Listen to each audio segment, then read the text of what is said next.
you gone, Mama? Where have you gone, Mama? The silver tray trembled in Nora's hands, the crystal water glasses performing a delicate, frantic chime. Blackthorn Estate was a monolith of glass and cold marble, a fortress built by the hands of Damien Vale, a man the tabloids called the Ice King.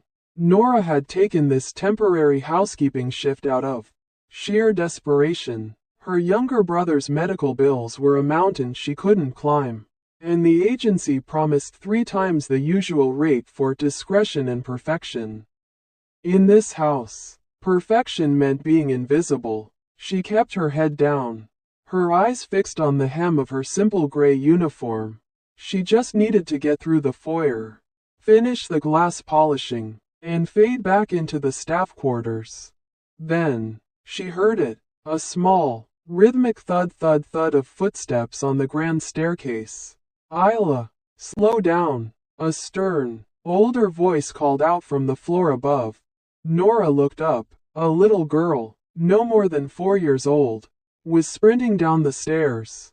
She was a whirlwind of white lace and dark, wild curls, but as she reached the bottom step, she skidded to a halt. The world seemed to tilt on its axis. Nora's breath hitched. The girl didn't move. She didn't shy away like the children of the elite usually did. She stood rooted to the spot, her head tilted, her large, almond-shaped eyes that were a startling, liquid amber, wide with a sudden, piercing intensity. They were eyes Nora saw every morning in her own mirror. Isla walked toward her, slowly, deliberately. Nora felt a magnetic pull in her chest, a phantom ache she hadn't felt in 4 years.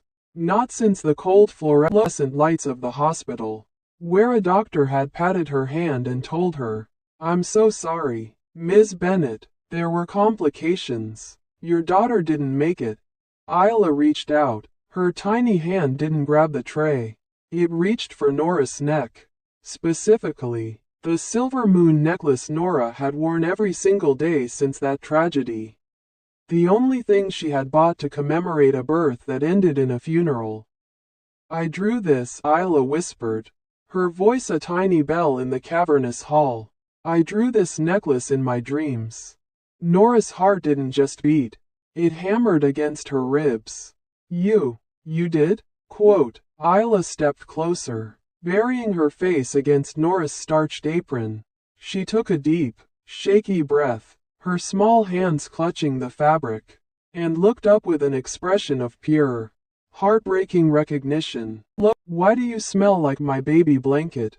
Quote. The tray slipped. The sound of crystal shattering against the marble was like 1,000 falling stars. The noise echoed into the high rafters. But nobody moved. Nora couldn't breathe. That scent, lavender and vanilla, was the oil Nora had used during her brief, clouded hours of labor. At the top of the staircase, a shadow loomed. Damien Vale stood there, his hand gripping the mahogany railing so hard his knuckles were white. His face was a mask of chiseled stone, but his eyes, dark, brooding, and currently filled with a flickering storm, were locked on Nora. "Isla," Damien's voice dropped like a heavy weight. "Get away from her." Behind him, Vivian Vale, the family matriarch, appeared. She was draped in silk and pearls, the picture of old money elegance. But as her gaze fell upon Nora, her face drained of all color. She reached for the banister, her hand visibly trembling. Nora didn't hear the command. She couldn't. She was looking at Isla, specifically, at the small, faint, crescent-shaped birthmark hidden just behind the girl's left ear. It was a strawberry mark, the nurses had called it. The exact same mark Nora had kissed on a warm, squirming infant for 3 agonizing minutes before the medical team swept her away, claiming she needed oxygen. They had never brought her back. "You're alive," Nora breathed, the words a jagged shard in her throat. Damien descended the stairs, his presence suffocating. He stepped between Nora and the child, His eyes narrowed in a mix of suspicion and an odd, buried fear. I don't know what you're playing at, but leave, now. Nora didn't move. Her eyes drifted to a framed photo on a side table. It was Damien in a hospital room, holding a newborn baby. The date engraved in the silver frame was June 14th, the exact afternoon Nora was told her daughter's heart had stopped. The first night was a blur of whispered accusations and cold tea. Damien had nearly thrown Nora out into the rain himself, his voice a low growl of security breaches and unstable staff, but Vivian had intervened with a sharp, "Not yet, Damien. Look at the girl." Nora was relegated to the staff quarters. But sleep was an impossibility. Her mind was a kaleidoscope of that night 4 years ago. She had been 23, alone, and the father, a man she knew only as Ian, had vanished weeks before the birth after a whirlwind summer romance. She had been vulnerable, a perfect target for a predator in a white coat. While the rest of the house slept, Nora used the staff's shared tablet to search the internal archives. She found a digital folder labeled Isla, Personal Records. She clicked. Her breath caught. There was a scanned copy of a birth certificate. The mother's name was listed as anonymous donor, surrogate, but below it was a medical discharge summary from St. Jude's, the same hospital Nora had delivered in. The next morning, Nora didn't go to Damien. She knew he would crush her with his lawyers and his silence. Instead, she cornered Vivian in the morning room, where the sunlight hit the old woman's face, revealing every line of worry. "You think I'm a grifter," Nora said, her voice shaking but her gaze steady. Look, she pulled a tattered, yellowed envelope from her pocket. The grief packet the hospital had given her. "But look at these." She laid them out on the antique table. 1. A hospital bracelet with the name Baby Girl Bennett. 2. Discharge papers that listed neonatal demise. Papers that were signed by a doctor whose name was oddly smudged. 3. A grainy photo of a tiny newborn footprint she had begged a nurse to take. Vivian looked at the footprint, then at Nora's face. The older woman's facade of iron cracked. Damien was told the mother was a woman who took a $5 million payout and signed away her rights. He was told she was a professional who wanted no contact. "I was told she was buried in a communal plot because I couldn't afford a funeral," Nora sobbed.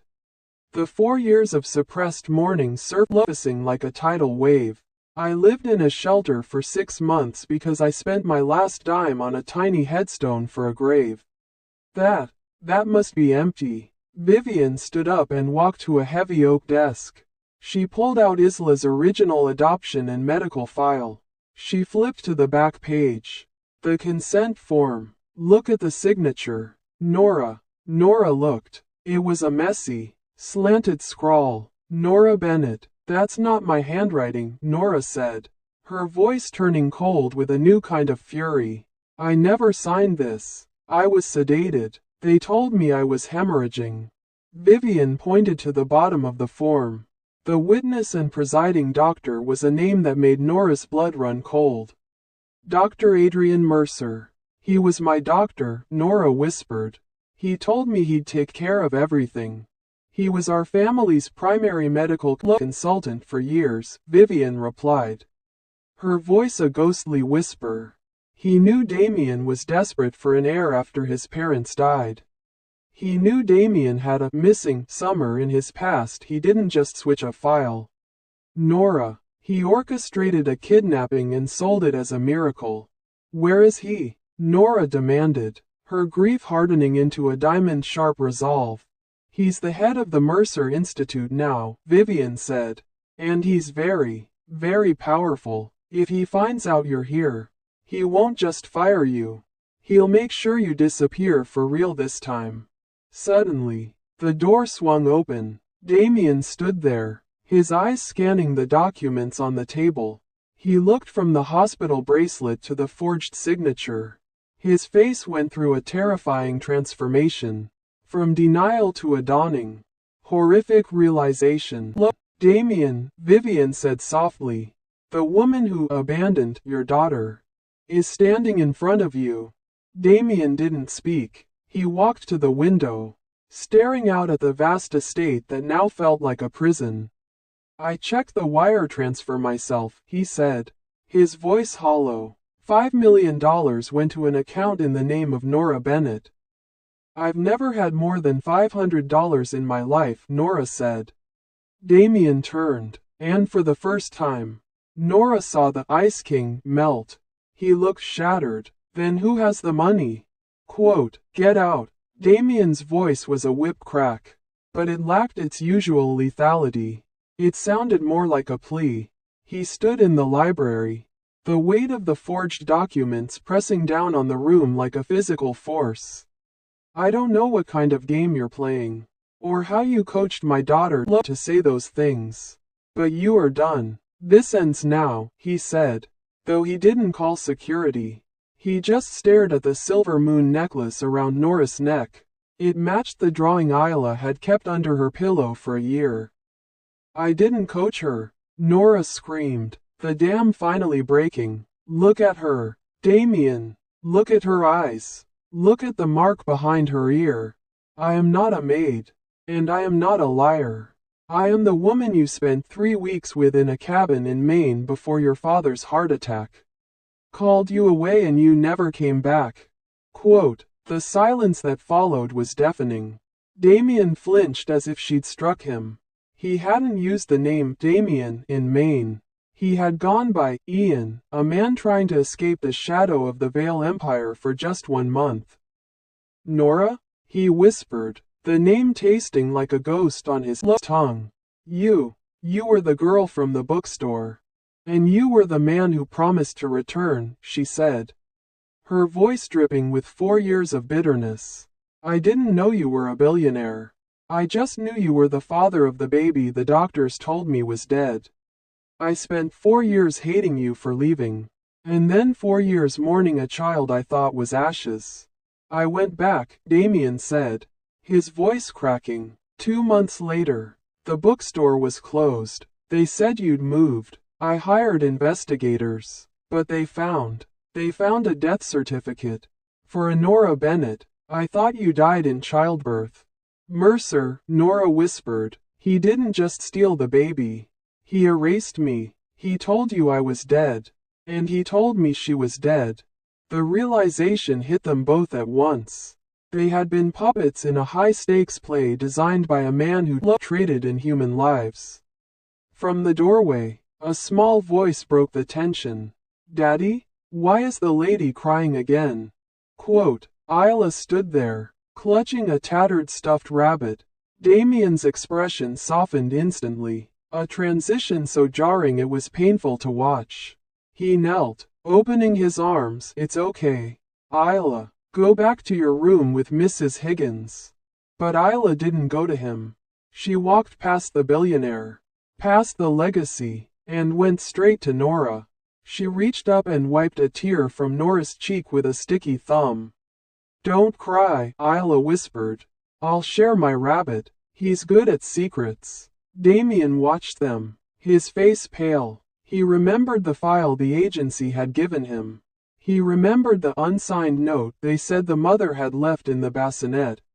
He had kept it in his safe, unable to throw it away because it was the only piece of the mother he had. Vivian, Damien said, standing up and regaining his cold CEO composure, though his hands were still shaking. Call the lab. Use the private line. I want a DNA test express. I want the results in 6 hours. And call my head of security. If Dr. Mercer so much as sneezes, I want to know about it. For the next 6 hours. The mansion was a tomb. Nora sat in the kitchen, refusing to eat. Damien stayed in his office. The lights off. Isla was the only one who seemed at peace, insisting that Nora read her a bedtime story. When the courier arrived with the yellow envelope, the entire household gathered in the foyer. Damien took the papers. He didn't look at them at first, he looked at Nora, the girl from the bookstore, now a woman worn thin by grief. He opened the envelope. He read the results once, twice. He didn't say a word. He simply handed the papers to Nora.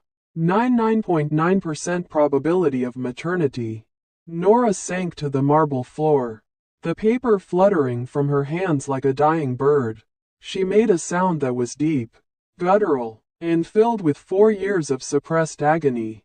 She grew up, Nora choked out. She had her first steps, her first words. She had her first tooth. And I was leaving flowers on a stone. Damien stood over her, his typical arrogance replaced by a crushing, visible guilt. He realized that for 4 years, he had raised a child in a palace built on the bones of a woman's heart. The truth didn't bring peace. It brought a violent, aching clarity. Damien spent the night in his study, surrounded by the ghosts of his own choices. He looked at the $5 million wire transfer he had once used as proof of Nora's greed. Now, he saw it for what it was. A bribe paid to a middleman, laundered through a shell company Mercer controlled. He had been so eager to be a father, so desperate for a piece of the woman he thought he'd lost in Maine, that he hadn't looked past the forged signatures. Nora, meanwhile, was in Isla's nursery. She wasn't sleeping. She was touching everything. The tiny velvet dresses, the hand-painted rocking horse, the rows of books. I didn't choose any of these, Nora whispered as Damien appeared in the doorway. I had a box of second-hand clothes in my apartment. I had a yellow blanket I'd knitted myself. I thought she was buried in it. She was brought to me in a yellow blanket, Damien said softly, leaning against the doorframe. I still have it. It's in the trunk at the foot of her bed. I couldn't part with it. Nora lunged for the trunk, flipping the lid. There it was, faded, smelling of cedar and thyme, but unmistakably hers. She pressed the wool to her face and finally, the real tears came, not of shock, but of a mother finally finding her way back to the beginning. I'm going to kill him, Damien said, his voice vibrating with a quiet, lethal frequency. I'm going to take everything Mercer owns. His clinics, his reputation, his freedom. No, Nora said, standing up and clutching the blanket. If you move against him now, he'll use his connections to say I'm an imposter. He'll say the DNA test was faked by a billionaire trying to avoid a scandal. We need the original records. Vivian is already on it, Damien assured her. He stepped into the room, his hand hovering near Nora's shoulder, not quite daring to touch her. Nora, I know, sorry, is a pathetic word. I raised our daughter thinking her mother didn't want her. I let her grow up without the one person who would have loved her most. You loved her, Nora said, looking at him. I saw it when she ran to you on the stairs. You weren't the villain, Damien. You were just the mark. We both were. The moment was interrupted by a frantic knock. It was Vivian. Her usual poise was gone, replaced by a sharp, cold fear. Damien, the security feed at the gate. A black SUV has been idling there for 20 minutes. And I just received a call from my contact at the hospital. The archives for the year Isla was born? They've been flagged for incineration due to a supposed mold outbreak. He's cleaning house, Damien said. He didn't hesitate. He grabbed Nora's arm. We're moving to the East Wing. It has its own independent power grid and reinforced shutters. Vivian, get Isla. Don't tell her why. Tell her we're having a midnight picnic. As they moved through the darkened hallways, the reality of their situation set in. They weren't just a broken family. They were a liability to a man who had built a multi-million-dollar empire on the illegal sale of children. In the nursery, Isla woke up, rubbing her eyes. Mama, are we going somewhere? Quote, Nora froze. The word mama felt like a brand. It was the first time Isla had said it with conviction. Not as a question, but as a fact. Yes, baby, Nora said, scooping the girl up and holding her so tight she could feel the child's heartbeat against her own. We're going to stay in the big room with Daddy tonight. Is the monster coming? Isla asked innocently. Damien stepped forward, his hand finally finding Nora's back. A protective wall of muscle and bone. No, Isla, the monsters are finally going away. I'm going to make sure of it. But as they reached the east wing, the power in the mansion flickered once, twice, and then plunged them into total darkness. The darkness in the mansion was absolute, the kind of heavy, suffocating silence that preceded a storm. Damien's hand tightened on Nora's shoulder. Stay behind me, he whispered.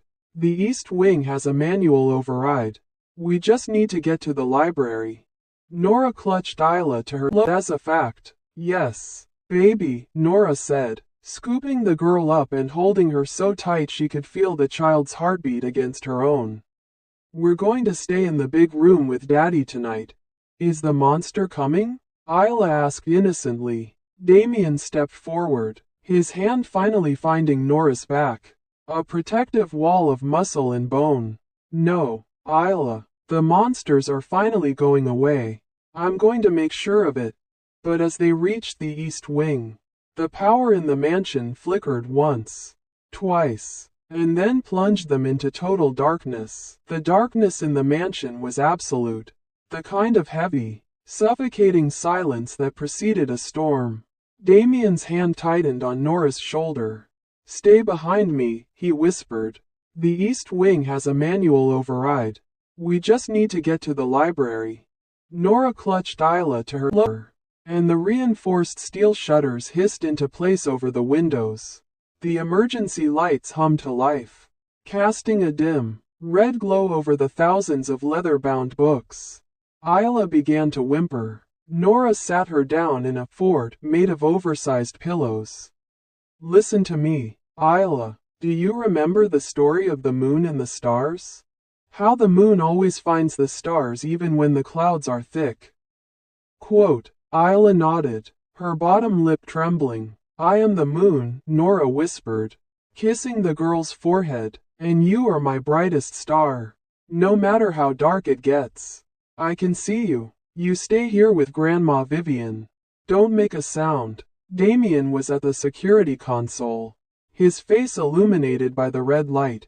They've bypassed the perimeter. Mercer didn't send lawyers. He sent recovery specialists. He's trying to take Isla back to relocate her before the DNA evidence goes public. He wants to hide the evidence, Nora said, her voice cold. But he forgot one thing. I'm not a file he can delete anymore. Damien looked at the monitors. There's a man in the foyer. Another at the kitchen entrance. They're armed with tasers and sedatives. They aren't here to kill. They're here to kidnap. Let them come, Damien growled, reaching into a hidden compartment under the desk and pulling out a heavy security tablet. I've spent 10 years building a security empire. Mercer is about to find out why I'm the best in the business. But as Damien began to coordinate his private security team over an encrypted channel, Nora saw something on a smaller monitor. A third man was already in the east wing. He was crawling through the ventilation duct above the library. Damien, above you. Quote, the vent cover crashed down. A man in tactical gear dropped into the room. Damien lunged, but the man was faster, slamming him against the mahogany desk. Vivian screamed, pulling Isla deeper into the pillow fort. Nora didn't think. She grabbed a heavy, antique bronze bust of a Roman philosopher from a side table. It was heavy, perhaps 20 pounds, but in her hands, it felt like a feather. The intruder had a hand on Damien's throat and was reaching for a syringe in his tactical vest. Nora swung. The bronze hit the man's shoulder with a sickening thud. He roared, turning toward her, but Nora didn't back down. She swung again, this time catching him square in the chest. He stumbled back, gasping for air. Damien seized the moment, delivering a precise, brutal kick to the man's knee and following up with a strike that sent him into unconsciousness. Damien stood over the fallen man, his chest heaving. He looked at the bronze bust in Nora's hand, then at her. "You hit him," Damien breathed, a strange look of awe crossing his face. "He was going for the syringe," Nora said, her breath coming in short, sharp bursts. "He was going to hurt my daughter." Damien walked over to her. He didn't check the intruder. He didn't check the security feed. He put his hands on Nora's face, his thumbs wiping away the dust and sweat. "Nobody is taking her, I promise you. I'll burn this whole city down before they touch either of you again."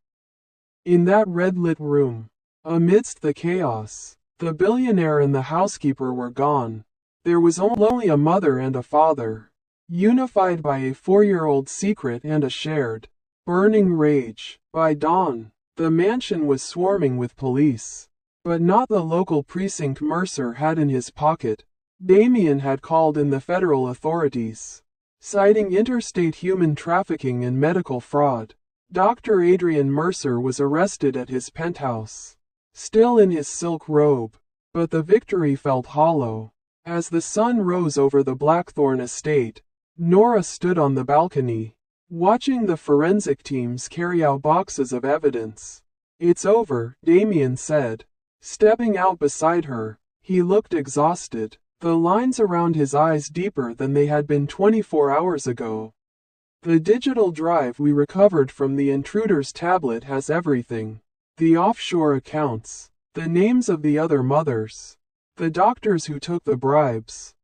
"Is she safe?" Nora asked, her eyes never leaving the garden where Isla was playing with Vivian, blissfully unaware that her world had just exploded. "She's a Vale," Damien said, then corrected himself. "She's a Vale Bennett. My lawyers are already filing the paperwork to amend her birth certificate. You're being listed as her biological and legal mother, effective immediately." Nora let out a breath she felt she'd been holding for 4 years. "I want to take her away, Damien. Not forever. But I can't stay in this house. It smells like a museum. It feels like a place where things are kept, not where they live." Damien winced, but he nodded. "I understand. I've lived here alone for too long. I forgot what a home is supposed to look like." He paused, looking at her with an uncharacteristic vulnerability. "But don't go too far. I missed 4 years of your life, too. I don't want to miss any more." "You used a fake name in Maine," Nora reminded him, her voice soft but firm. "I loved Ian." "I don't know who Damien Vale is." "Then let me show you," he said. The next few weeks were a whirlwind. The story broke globally. Billionaire's daughter reunited with dead mother. The public was captivated, but Nora refused all interviews. She took Isla to a small cottage by the sea, the kind of place she'd always dreamed of. Damien visited every weekend. He didn't bring jewelry or expensive toys. He brought groceries. He helped Nora plant a garden. He learned how to cook a grilled cheese sandwich without burning the bread. One Saturday, they sat on the porch watching Isla chase seagulls. "She asked me something today," Damien said, staring at the horizon. "She asked if you were going to go back to the hospital." Nora felt a pang of guilt. "What did you tell her?" Quote, "I told her that mothers only go to the hospital to bring babies home. And that you were already home." He turned to her. "I spoke to the investigators. Mercer is looking at 30 years. But he's talking." He told them that the $5 million, it was never meant for you. It was a finder's fee for the agency that scouted you. "I was scouted?" Nora asked, horrified. "He looked for women who were beautiful, healthy, and completely alone," Damien said, his voice thick with disgust. "He sold you as a perfect genetic match for me. He treated you like a product, Nora, and I bought it. I'll never forgive myself for that." "I've already forgiven Ian," Nora said, reaching out to take his hand. But Damien Vale still has some work to do. I'll do the work, he promised. I'll do it for the rest of my life. The healing was slow. There were nights when Isla woke up screaming, convinced she was back in the fort and the monsters were coming. There were days when Nora looked at Isla and felt a sudden, sharp grief for the toddler years she'd missed. But then, there were moments like this. The sun setting over the water, the sound of a child's laughter, and the steady, grounding presence of the man who had accidentally stolen her life and was now desperately trying to give it back. The final payoff came on a quiet Tuesday in a small family courtroom. There were no cameras, no press, just Nora, Damien, and Vivian. The judge looked over the final decree. In the matter of Isla Vale, the court finds that the original birth records were obtained through fraudulent and criminal means. Maternity is hereby granted to Nora Bennett. Joint custody is established with Damien Vale. As the gavel hit the wood, Nora felt a physical weight lift from her shoulders. She was no longer the housekeeper. She was no longer a ghost. They walked out of the courthouse into the bright afternoon sun. Vivian kissed Nora on both cheeks. I was wrong about you, Nora. I thought you was a threat to our legacy. I realize now that you are the legacy. You gave this family a heart. Vivian left them alone on the courthouse steps. So, Damien said, looking at Nora, what now? Quote, now, Nora said, we go get our daughter from school. And we go home. Which home? Damien asked. Nora looked at him, seeing the Ice King, who had fought a man in the dark to protect her. She saw the Ian, who had read poetry to her in a bookstore. The cottage, she said. But you can stay, if you promise not to talk about biotech or security systems for at least 24 hours. I can do 48, he smiled. They drove back to the coast in silence. The kind of comfortable silence that only comes from shared trauma and mutual respect. When they picked up Isla, she ran into their arms, hugging both of them at once. Mama, Daddy, look what I made. Quote, she held up a finger painting. It was 3 figures standing under a giant silver moon. It's us, Isla said proudly. And the moon is watching us so we don't get lost again. That night, after Isla was tucked into her bed in the cottage, Nora and Damien stood on the back deck, listening to the waves. I'm stepping down as CEO, Damien said suddenly. I've appointed a board to run Vale Biotech. I'm going to focus on the foundation. We've already identified 12 other families Mercer targeted. We're going to fund their legal battles. We're going to bring those kids home. Nora leaned her head on his shoulder. You're a good man, Damien Vale. I'm trying to be, he whispered. He turned her toward him, his hands resting on her waist. The air between them was electric, charged with the history of a summer in Maine and the tragedy of the 4 years that followed. I lost you once because I didn't fight hard enough to stay, Damien said, his forehead resting against hers. I'm never letting go again. He kissed her then, a slow, deep kiss that tasted of salt, tears, and Nora and Damien stood on the back deck, listening to the waves. I'm stepping down as CEO, Damien said suddenly. I've appointed a board to run Vale Biotech. I'm going to focus on the foundation. We've already identified 12 other families Mercer targeted. We're going to fund their legal battles. We're going to bring those kids home.